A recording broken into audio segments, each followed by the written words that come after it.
एक नेकी दूसरी नेकी का सबब बनती है। एक नेकी के बाद दूसरी नेकी का मौका मिले।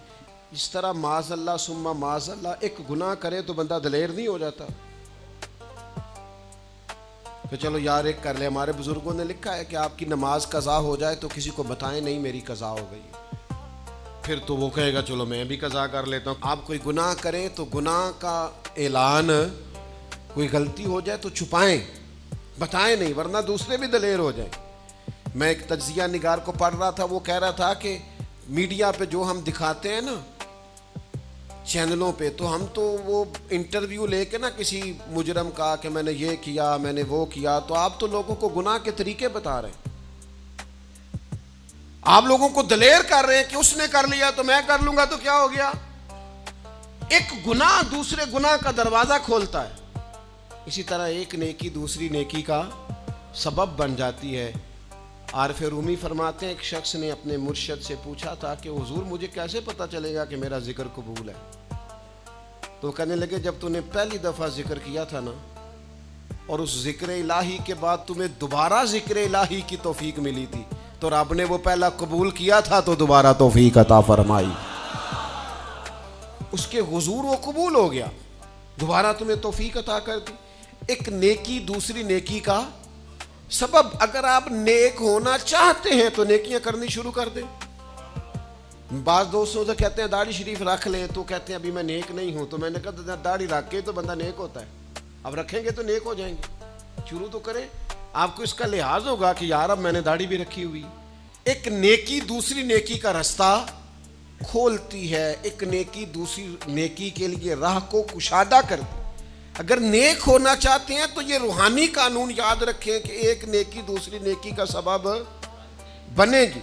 इमाम तबरानी रवायत लाए हैं, नबी पाक अलैहिस्सलाम के हुजूर एक शख्स ने अर्ज किया था कि या रसूल अल्लाह सल्लल्लाहु ताला अलैहि वसल्लम, दौरे जाहिलियत में मैंने 360 बच्चियों को जिंदा दरगोर होने से बचाया है।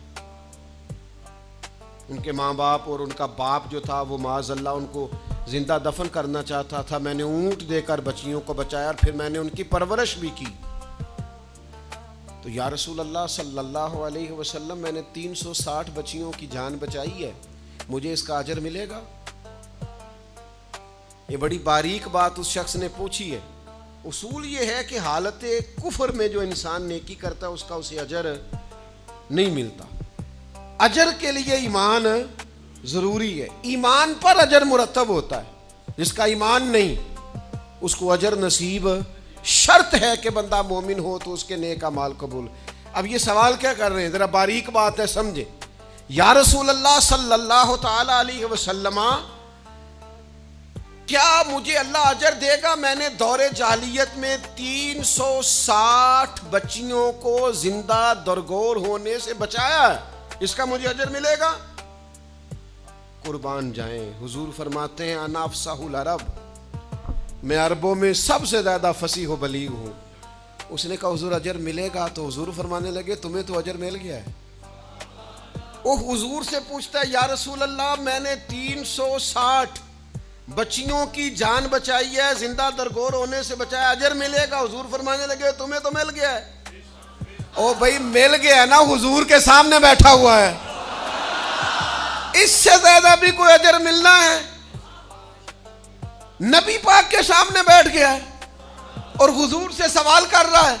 तो हुजूर फरमाने लगे तुम्हें तो अजर मिल गया है। या रसूलल्लाह कैसे? फरमाया अल्लाह ने तुम्हें इस्लाम की तौफीक नहीं दे दी, तुम्हें तो अजर मिल गया है। सहाबा वो सहाबा थे जिनकी हर सुबह सुबह ईद होती थी, खुदा का कुर्ब हासिल था, नबी की दीद होती थी, तो अजर तो मिल गया है तुम्हें, अल्लाह ने इस्लाम की तौफीक अता कर दी है। वो जो तुमने दौरे जाहिलियत में नेकियां की उसका अजर ये मिला कि अल्लाह ताला ने तुम्हारा सीना इस्लाम के लिए खोल दिया, तुम्हें इस्लाम की तौफीक मिल गई है, तुम मुसलमान हो गए हो, तो उस नेकी का तुम्हें अजर मिला है।